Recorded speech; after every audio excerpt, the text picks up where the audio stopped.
శివుడు అంజనాదేవి కడుపులో ఎందుకు పుట్టాడో మీకు తెలుసా? శివుడు ఒకరోజు భిక్షగాడి వేషంలో అంజనాదేవి ఇంటి ముందు నిలబడ్డాడు. అమ్మా, చాలా ఆకలిగా ఉంది, తినటానికి ఏమైనా పెడతావా అని అడిగాడు.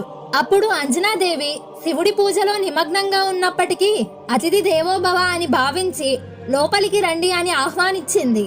ముందు చేతులు కడుక్కొని రండి అనగానే ఆ భిక్షగాడు ఆశ్చర్యపరిచేలా అన్నాడు, నేను ఎప్పుడూ చేతులు కాదు, నోరు కూడా కడుక్కోలేదు, ఇప్పుడు ఇలాగే తింటాను అని.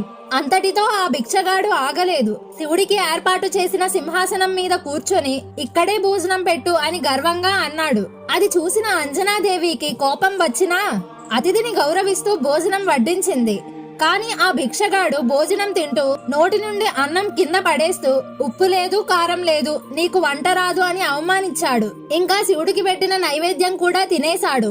అది అంతా చూసిన అంజనాదేవికి మనసు దెబ్బతిన్నా సహనం మాత్రం